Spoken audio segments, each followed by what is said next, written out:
Dr. K. Narayanan is a renowned economist and academician, serving as a professor and head of the Department of Economics at the Indian Institute of Technology, Bombay.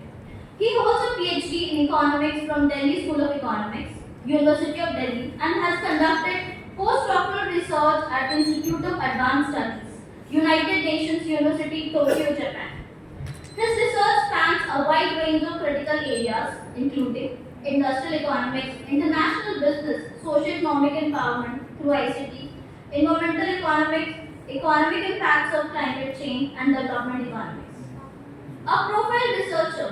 As a profile researcher, Dr. Narayanan has published extensively in leading international journals and has also co-edited 6 books published by Springer and along with 2 special issues of peer-reviewed journals. Actively engaged in fostering intellectual collaborations, he plays a key role in the Forum for Global Knowledge, sharing a web-based research group that brings together scientists, technologists, and economists. So it's an absolute honor to have you with us today. I now request our chairperson, Dr. Mahendra sir, to take charge of this discussion.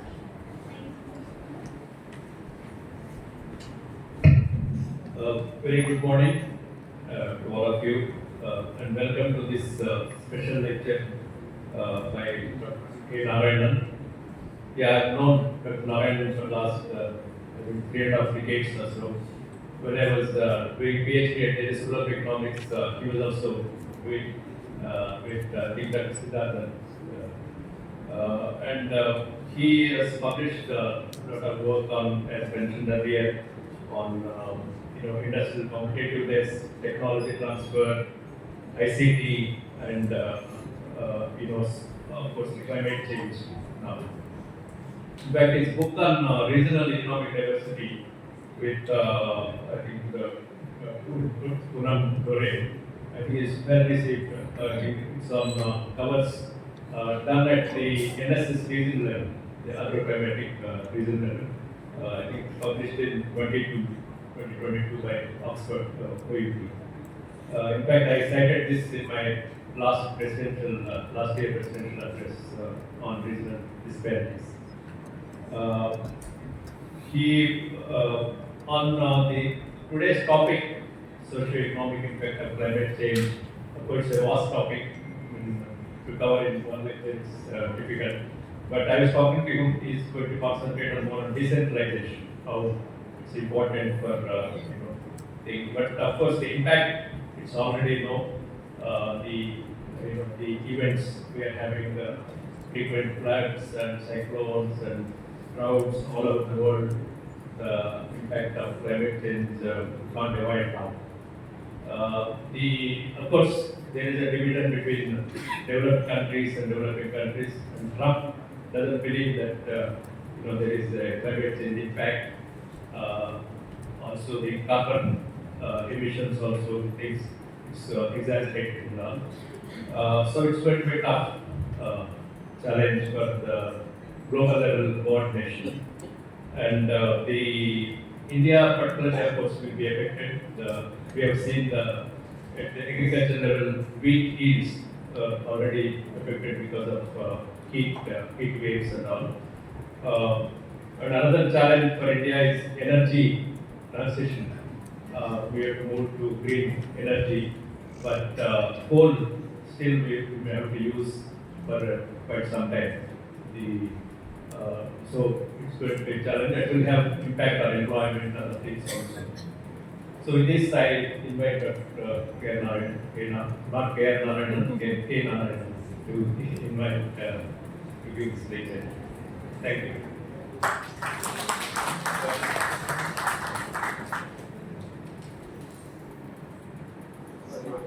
Okay. Hello, thank you. I said, I'd like to thank, at the outset, I'd like to thank the Indian Econometric Society and Dr. Srijan in particular for inviting me to share my thoughts on a topic. Then I said, I would like to speak on the topic which is slightly away perhaps from the Indian Econometric Society, but also of contemporary relevance and most important from the global perspective, India in a global setting. And I'm very fortunate to have my guru, Professor K. Krishna, sitting in the audience and giving this talk. And several of my seniors are also here, including Mr. Mahendra. Now, the idea is this: in the last 2 decades or so, I have been actively engaged in projects and helping the Ministry of Environment, Commerce, Environment, Forest and Climate Change over in India in preparing what is called NATCOM, India's National Communication to the UNFCCC, which is mandated since the Rio Summit. Rio President, every economy is supposed to submit this, and one of the large team that prepares. So my task, as was discussed in Srijan, has been to look at the vulnerability of people to climate change and how can we help people to cope with climate change. So basically, we're focusing on adaptation to climate change. So I said I have a team in Bombay with whom I've been working, and then so we could get some publication on top of it, but also to now start preparing the climate action plan for certain state governments. That also we are trying to do. So I would like to say what exactly we have to say. So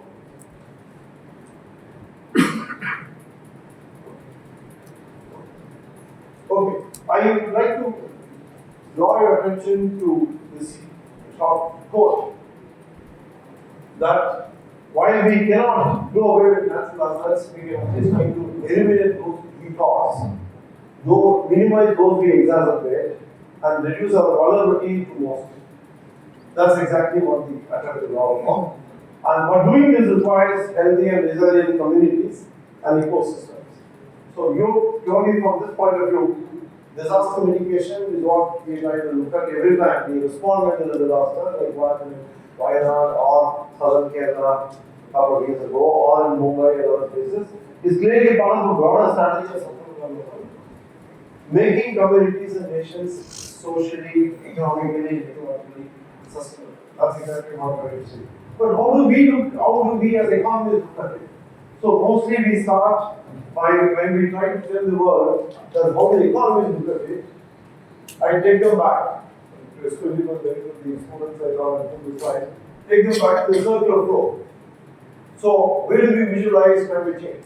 So go back to the fundamental lectures in macroeconomics where we talk about circle of flow, when we divide activities in consumption and production, and then we have the part of it is R1, R2 is recycled going back to the system. But both consumption and production require a lot of energy and materials, and we also release a lot of waste that comes into the waste sink. And as these two expand, the space for amenity goes down in E3, but that leads to greenhouse gas emissions. All this put the very global life support services.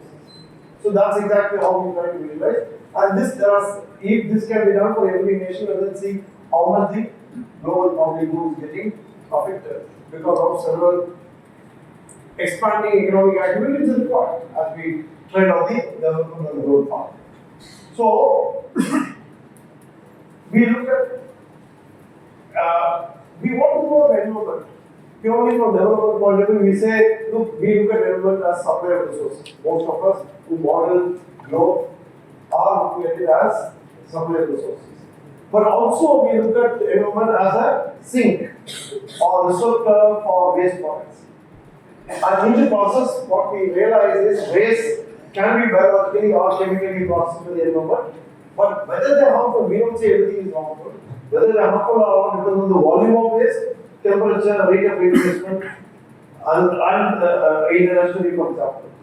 So then we start getting this question: is there limited assimilative capacity? Are there some threshold effects? Now, this carrying capacity threshold effect, all this being calculated for several. The same in 2022 book we are basically trying to say that what is ideal for as we proceed towards Viksit Bharat is basically Viksit Bharat to reach developed state is to maybe concentrate on smaller cities, not necessarily smart cities. So these smaller cities could be the engine of growth. I'm glad that this economic survey and budget talk about it. fine, we are happy that we don't approach. But at the same time, that's something that we have promoted in 2022.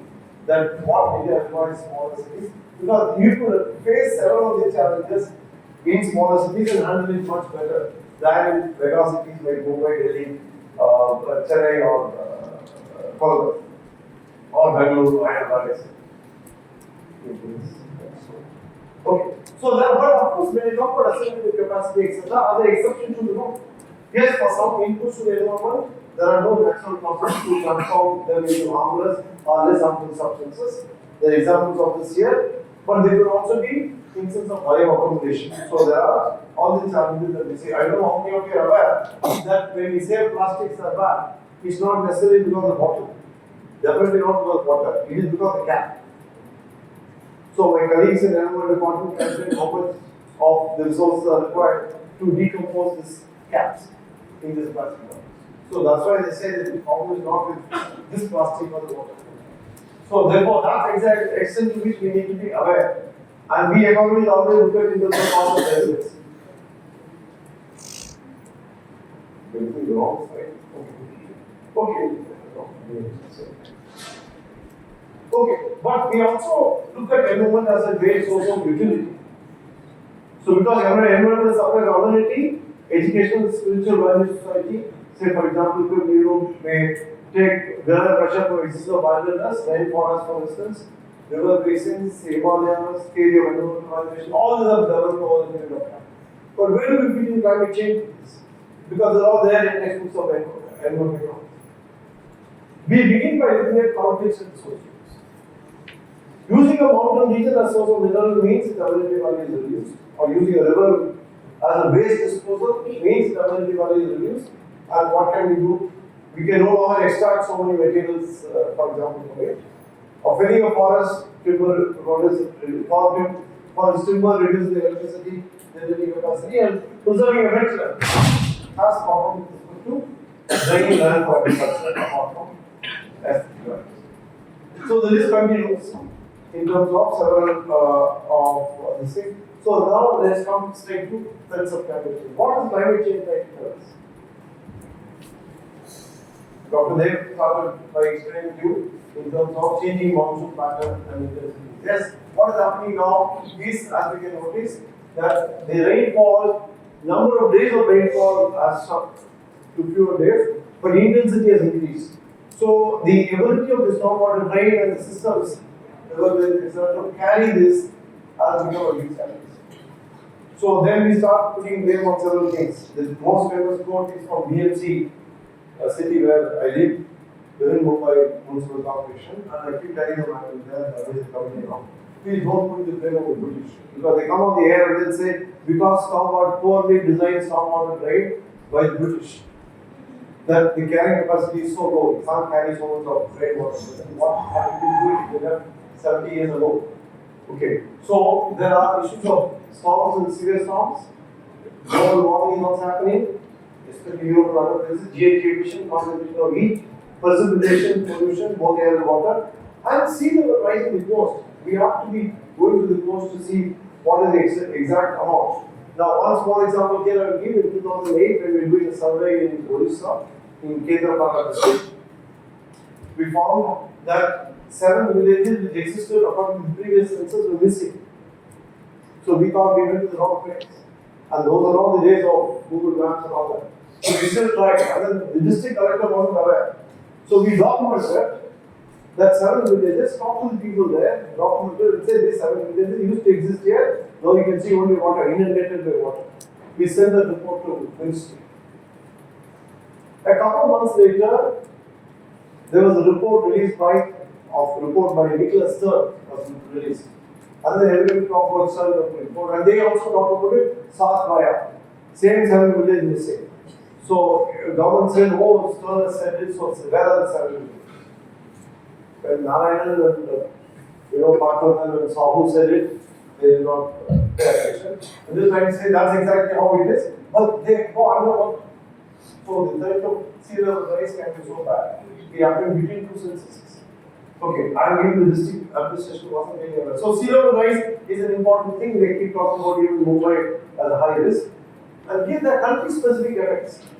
So vulnerability to climate change mainly depends on the economic position and infrastructure capacity of the region. And it does impose additional stress, that's what we like to say. Already there are stresses in the system, in the socio-economic structure of different countries and different systems. But they impose additional stress on ecological as well as socio-economic system. And technology advanced countries are preparing well. But the problem here is poor and developing countries are most affected by climate change. That's why it's important to look at the adaptation. So here we do make a distinction between micro and macro. So what I'm going to be focusing in the next couple of minutes of few minutes is only what microeconomic is happening. Macro is another thing to deal with. So the microeconomics of climate change deals with vulnerability due to climate change on households. This phenomenon is more severe for the developing countries because they are unable to cope with it. So therefore studying socio-economic impact of climate change at the household level becomes more important.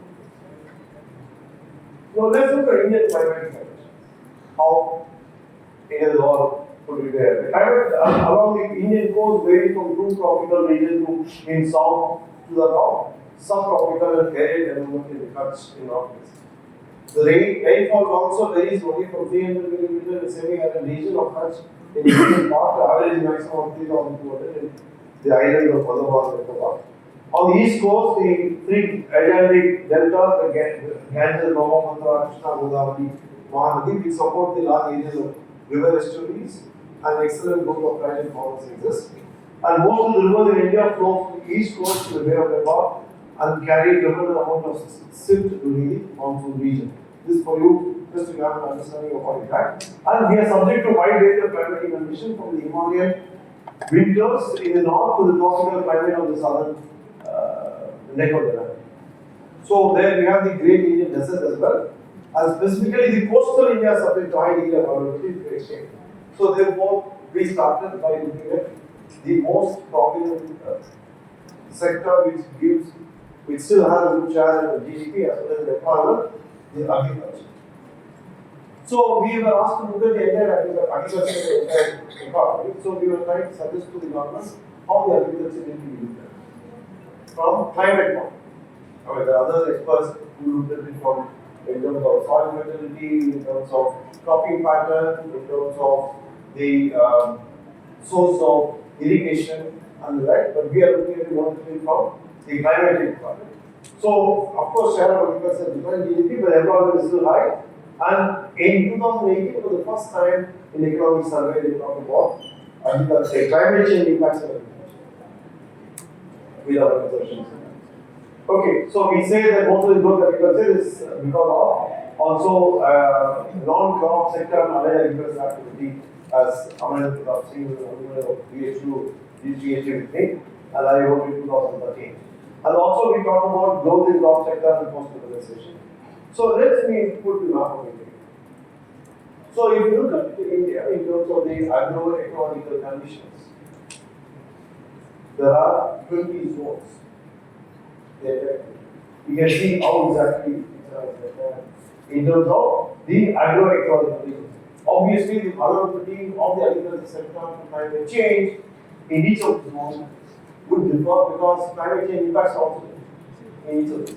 So there is no one size fits all. So it's important, and we have monitoring stations. We need to know and where sea level rise is irrelevant for those individuals. Sea level rise is more relevant for the coastal areas. Where intensity of monsoon is important for that, the precipitation and the temperature increases are most important here, the desertification are more important here, and the like. So we try to say we need to understand the agricultural vulnerability in terms of agroecological regions, and that's where, in fact, this is followed even in NSS, so NSS, defining NSS regions, agroecological regions. So what we notice quickly to sum up the study is we say that we will see more of districts over a period of time towards high agricultural vulnerability indicates that proportionally more investment is needed in the agriculture sector to maintain the agricultural productivity given the exposure. So we are saying even if you want to maintain the same level of productivity, you need to do things more. Now, do the farmers have the resources to do it? How do the farmers have to do it? considering the fact also that there is a trade-off between sensitivity and adaptive capacity development of agriculture, it's more feasible to relocate resources towards regions showing low agricultural sensitivity. That's exactly what we can do. Important to distribute. And of course, livestock operation, emit less complement crop sector, allow farm level value addition, and therefore should be preferred option for rural development. And agricultural land use seem to be second important factor explained within variation. But in the process of doing all this, we also did some micro survey, which I have come to in a short time. But I want to draw your attention to what kind of risk does climate change really pose to different socio-economic groups and the rural economic activities. It adds new dimension to the disaster risk reduction, risk management, risk transfer, coping versus adaptation, extreme events. All these are new challenges that climate change poses to us. And of course, we look at determinant of risk in terms of exposure, vulnerability profile of populations, the nature of disasters, coping and adaptive strategies, etc. We also look at changes in climate extreme and the impact on natural physical environment. We run it for at the district level and also across the country.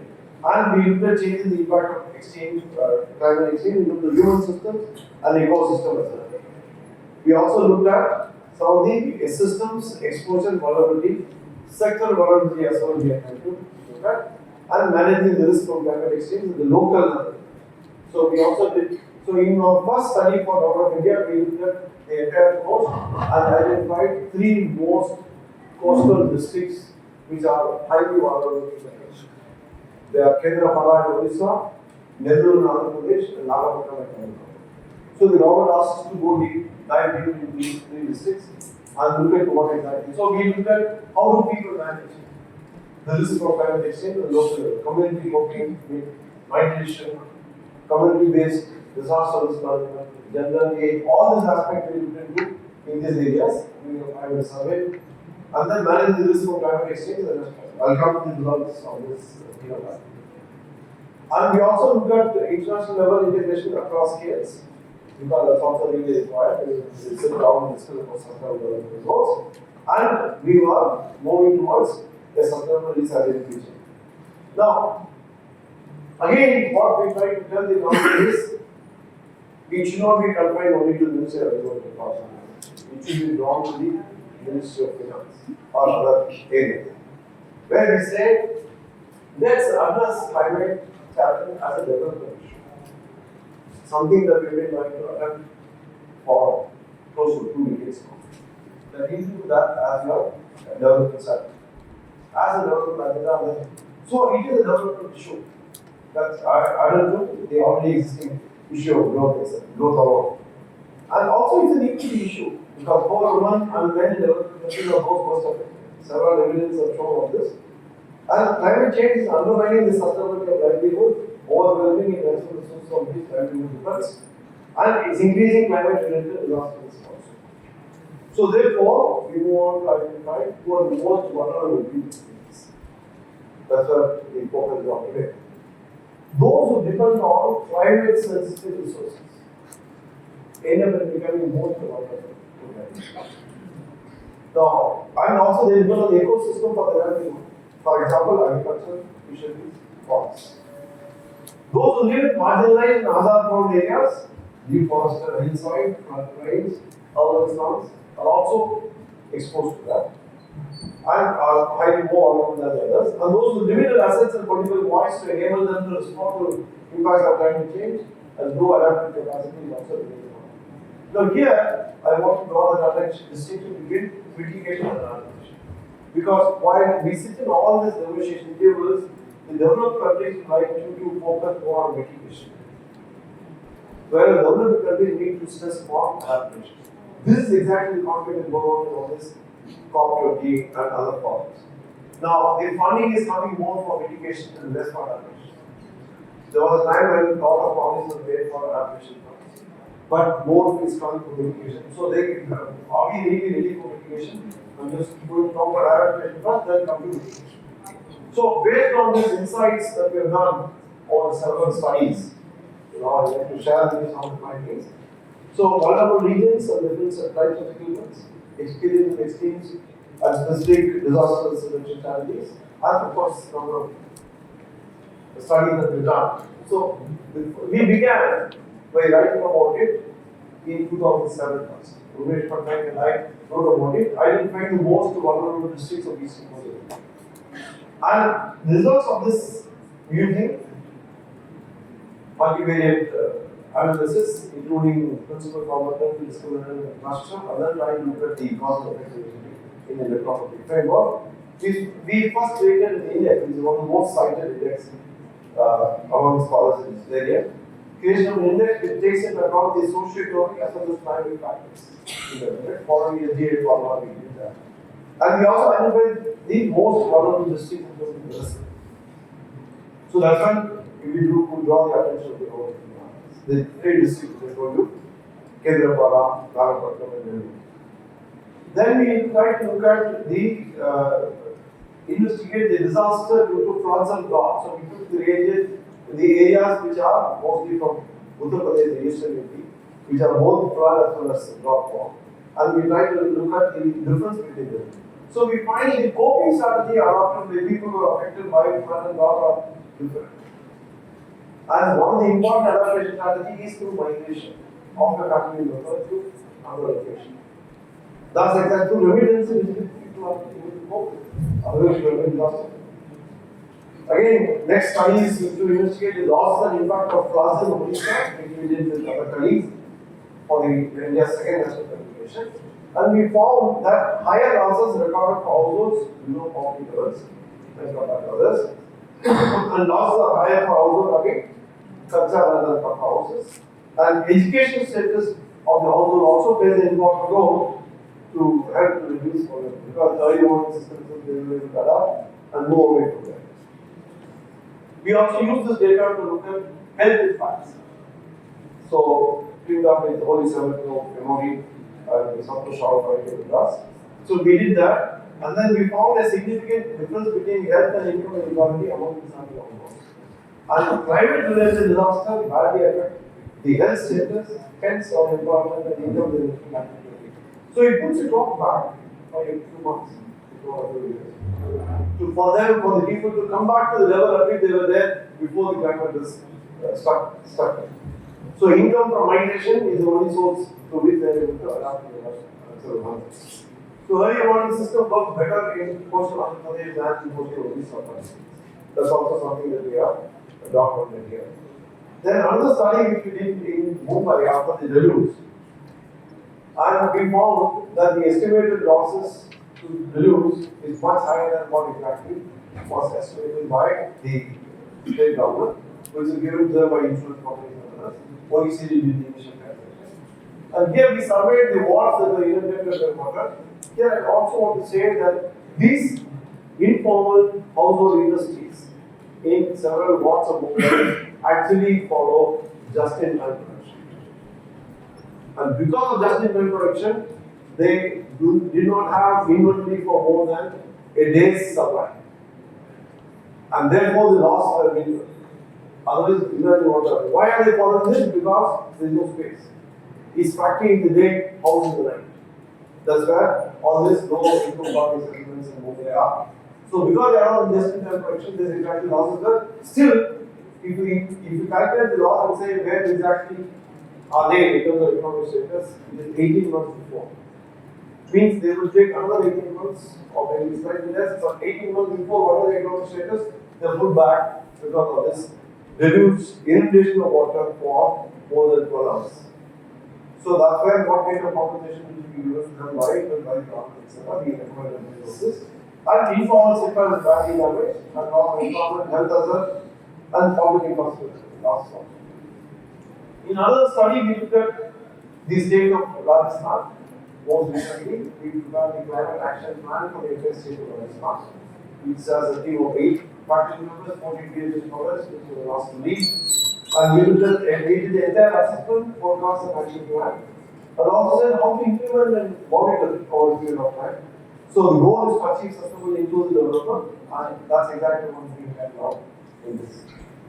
Now coming to two of my most recent, two almost.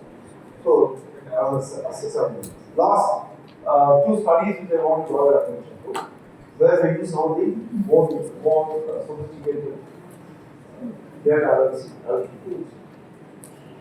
First is examining the principal factors that limit chlorophyll concentration across coastal waters and northern Maharashtra. We looked at that, we focused on this area, as you can see from the map, very interestingly focused. And then we looked at mean chlorophyll concentration. So this study focused on the coastal waters of Greater Bombay and Bombay and Maharashtra, regions known for the rich marine ecosystems, including mangroves and wetlands, and which support various fish and marine species. And around the world, ocean productivity, which is essential for marine life, is declining. But this research seeks to understand how local environmental factors affect chlorophyll levels, which is a key indicator of how productive the ocean is. So the study examined variables such as sea surface temperature, rainfall, water quality, before depth, other factors, including satellite data from 2002 to 2021, 20-year period, specifically during the post-monsoon months, August to April, to avoid seasonal effects. So hence the study tried to understand the impacts and relation of different environmental variables on that. That's exactly what we try to see. And what we find here is, using several of these tools, we find that the chlorophyll concentrations can be influenced by various factors such as sea temperature, nutrient availability, and light availability. These influences can be complex in more dynamic coastal waters. And so simple descriptive analysis shows that there is a strong negative correlation between sea surface temperature and chlorophyll production in the study area. And there is also strong negative correlation between reported depth and chlorophyll production. So what I'm trying to say here is we calculate all the normal correlation coefficients and the like. So we did a generalized additive model here of gas. And results suggest a strong negative additive of before depth and after inorganic carbon with chlorophyll reporting depth, and the strongest negative effect on chlorophyll. So essentially what we are trying to say here is clearer water led to low CHN levels. The relationship between Indian CHN in study area differs from expected correlation observed, and the clear water should enhance CHN production, and this underlines more complex nature of CHN concentration during the time period. So these findings suggest that the relation between environmental factors and ocean productivity will be more complex than initially expected. So the point is being ignored by several other studies which we published in regional studies in marine science in 2024. Then we also try to look at the entire west coast instead of focusing only on the Mumbai and Maharashtra region. We looked at clustering approach to climate change or to village level study. We have about 14,398 villages in the entire west coast of India. Villages are lying less than 50 kilometers from the coast. And we looked at socio-economic aspects, the infrastructure factors in these places. And we found the 110 vulnerable indicators to get census 2011 data. We did this. This is a region that we done. So what is the methodology around it? We first looked at feature selection, which is spectral feature selection.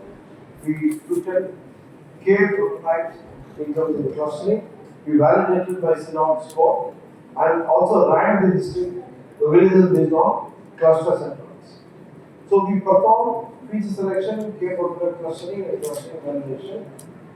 We ranked the clusters in order of arbitrary and used the clusters centroids as representative of clusters and here ranking of centroids. Okay, now what we try to get is these are the various variables that we try to do, and then the weights assigned to several of this activity. But as we come to the results, look at this map of India on the west coast. We see cluster rank of the 40,998 villages, extremely low to very low and extremely high. This has 2,502.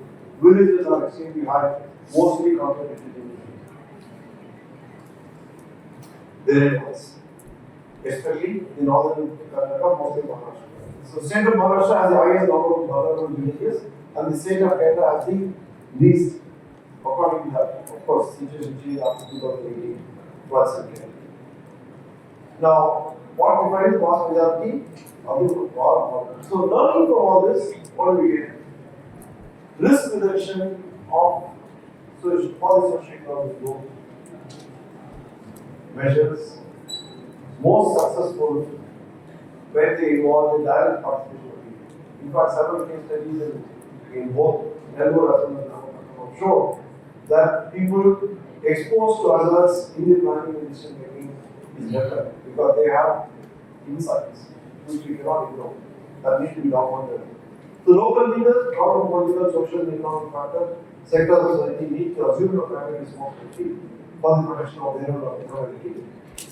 The involvement of local residents in protecting their own resources is possible and can work with sufficient attention and investment in the water system. So top down will not work. Disaster reduction is most effective at the community level where specific local needs can be met, and government and institutional interventions often prove to be insufficient and frequently are seen in these sporadic and very responsible cases. A top down will not work, and so it's not surprising that evidence is used far exceeds the resources invested in development. So we are promoting community-based risk management system. Explain more in the session. But I just want to draw attention to the comments here.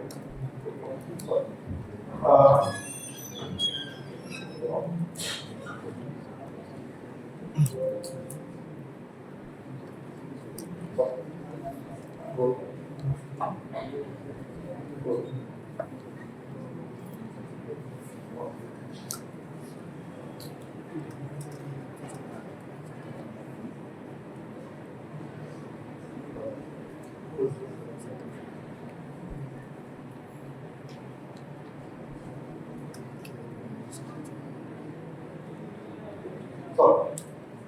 So basically, I would like to say what we have done is focus on development. Don't keep down the way. I'm not saying those are not achieving 6, 7, 8% that is important. But it's important that we also focus on development and not necessarily focus on growth. And monetary policy can also be screened. We all mentioned to check it out. So standard monetary policy raises the low interest rate, also blunt investment since the impact of such policy affects investment and loans on individuals. But creative monetary policy could promote preferential interest rate for investments in energy efficiency renewables. That's what exactly what is also being said now, is being already coming up now. So we are moving towards green emissions. That's what we're trying to say now. So green taxes are equivalent. This is not about regular things. Cap and trade with options are effective to shift expenditure from first bracket to second. And the revenue generated by such policies offer significant fiscal potential for promoting income equity of social units, both traditional and traditional. In contrast to the blunt investment or demand management that simply seek to adjust overall consumption levels as the budget helps do. So green initiative also aims at redistributing of demand towards environmentally sounder areas of spending. Is it time for us to move towards this? And instrumentalization at the macro level, when we move from micro to macro, there are some basis in standard economic theory, but an ecological version of Keynesian conceptualizes internationalization with macro rather than micro. So, on the expenditure side, not all normal expenditure of health, education need to be considered the expansion of the government. But systems for decentralized grant, encouraging community initiatives, and providing micro lending can provide for social investments, control the risk. This is especially needed in the hour because we have proposed a sound socio-ecological material cycling sphere. How exactly this will be done in terms of urban society, rural society, incorporating especially countryside, river, sea, all this. And of course, they are definitely part of the international context of system development. We have signed the current declaration, some of this can be sold, we normally don't resolve our sentences. So, agreeing to this, how exactly this will be done? Because the idea is to keep the temperature well below 2 degrees Celsius compared to pre-industrial times. So, if it is 1.5, this is what will be 1.5, etc. So, we are working towards that, transforming our world 2030 as a capacity development is being. So, these are all 17 goals 169 associated targets, 230 indicators are currently proposed as we can do, and it's not easy to get all this in this. So we have adopted on this one more recently National Green Technology Policy, where we try to look at net zero emission. So in the interest of time, I already stick to this now. Net zero emissions is what we are focusing, which is again for in terms of mitigation and not adaptation. So not really not just say about adaptation. So what we are trying to say is developing countries needs to put their jobs, and then tell the world that we require more adaptation resources and better adaptation strategies, which is bottom up, not necessarily top level. I'm not saying this is unimportant. India has committed to achieve this ambitious goal set for 2030, and look at the renewable energy capacity, we need so much. But there is an opportunity to leapfrog, to build more sustainable industrial and energy generating capacity. That's definitely important to achieve. But at the same time, do not ignore adaptation to climate change or being socially, economically, for communities responsibility. Like this make it here. Thank you.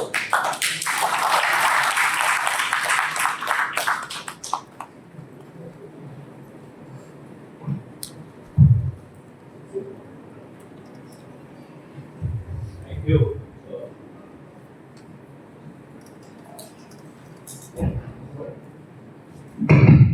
Thank you, Dr. Narayanan, for a useful lecture on this important topic. Yeah, basically we looked at the more micro level, of course, also global level discussed. So both are important because global level, the private finance and technology, and of course the equity issue. We all know that the developed countries were responsible for the high carbon emissions historically, and so inequality at two levels. One, the developed countries and the developing countries, and also within developing countries, for example, in India, rich versus poor.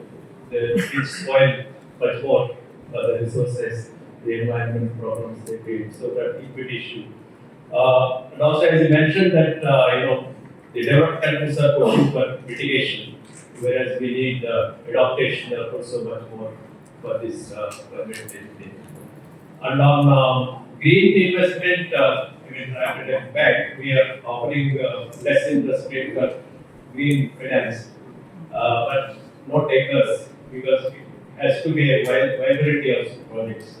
Projects have to be viable because we are giving 0.5% or 1% less interest rate for green investments, but still it takes some time to get to that. So floor is open.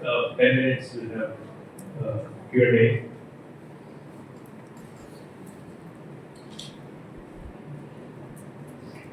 No one is interested in climate change. Yeah.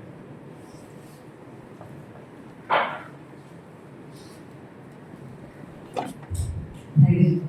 So I have basically two questions. One is more methodological. Since you have done so many work on sort of indexation, there's so many varieties of index that are available to aggregate the indicators with their pros and cons. Could you reflect on which sort of aggregation method or which index would you actually recommend given your experience? That's one. My second question is a new narrative is being developed, as we are on the verge of our own domestic carbon markets. That once the carbon market is in place, then there will be possibilities of projects like CDM, similar to CDM projects, which will mitigate, but at the same time it will also give the adaptation benefits. What is your take on that? Will you actually see any potential in that direction, or what is your opinion on that? Thank you. Maybe you can try it. Any more? Yeah.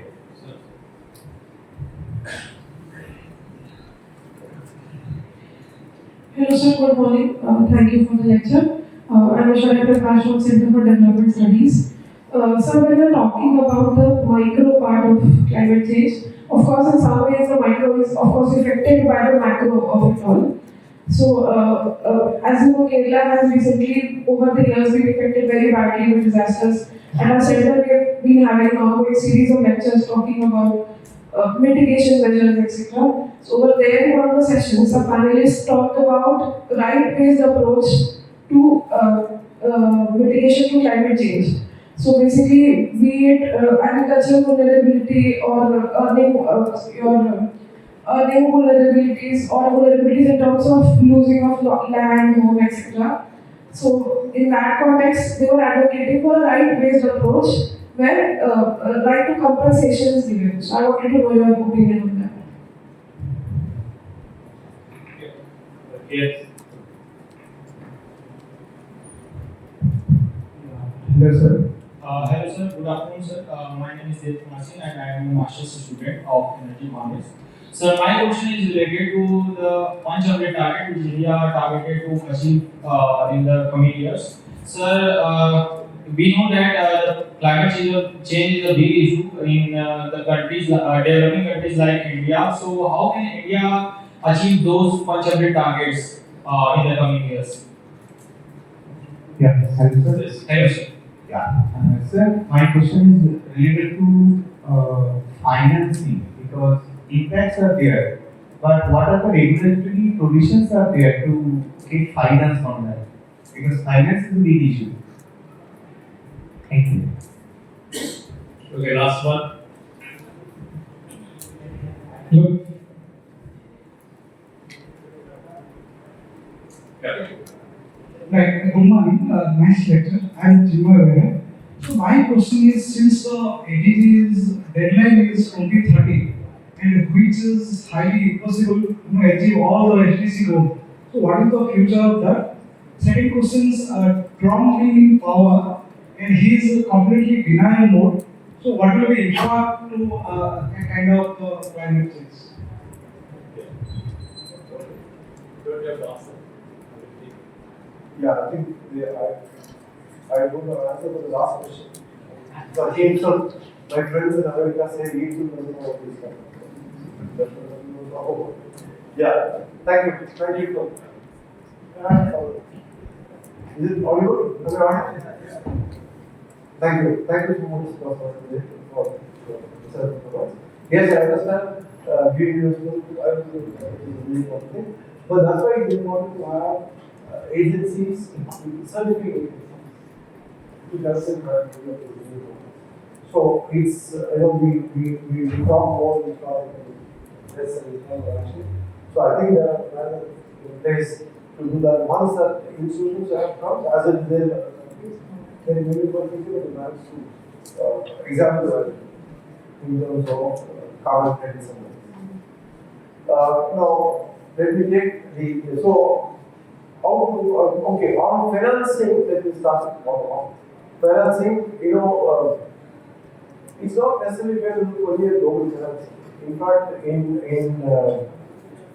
2012 Jayashree Roy from Jadavpur, MS Narayanan from I worked on a project and we took case study of Chitrakoot district in Karnataka and recommended to the government to include ecosystem services in the MGNREGA.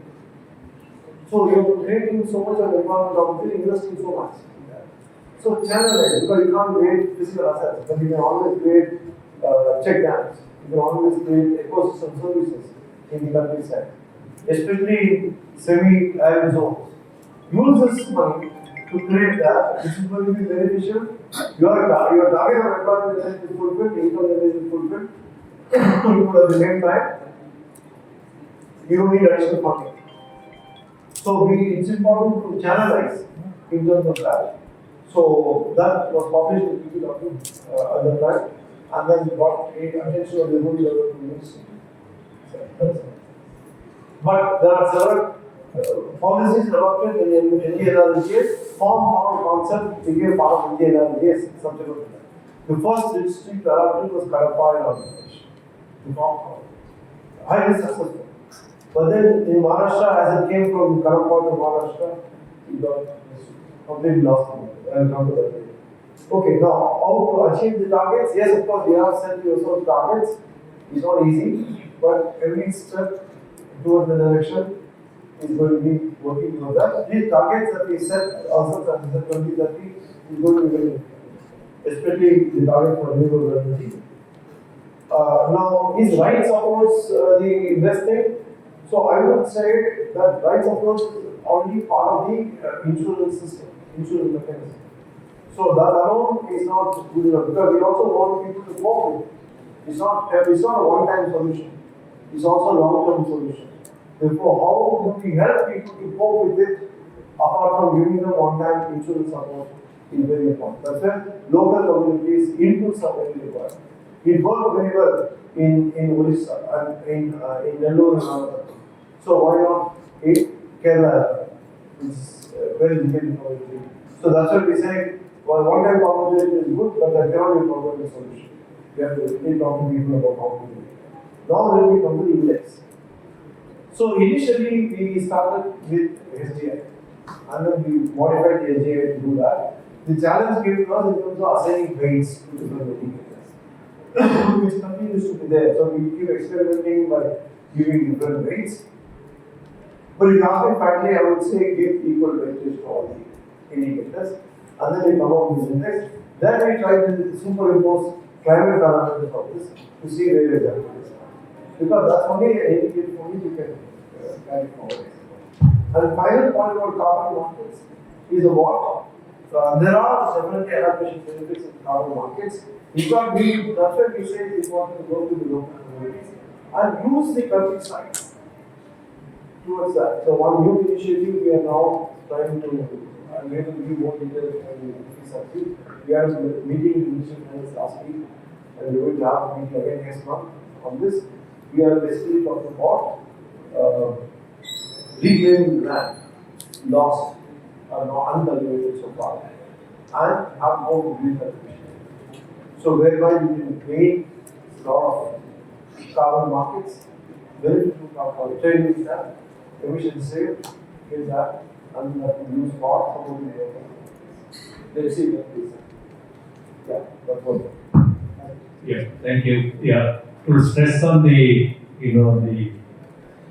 community and so all of us are responsible, individual level, community level, use of this plastic on these things. I think government of India is also encouraging this lifestyle changes. In this plays an important role, particularly control. This once again, thank you for this. Thank you. Thank you. Thank you so much.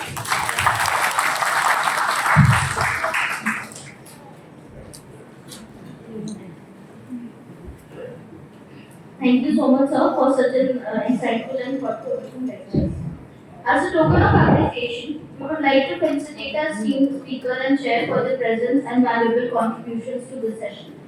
I now request Professor A.K. Gaur, sir, former head of the Department of Economics, to kindly felicitate Dr. Narayanan, sir, and Dr. Mahendra, sir, with the moment.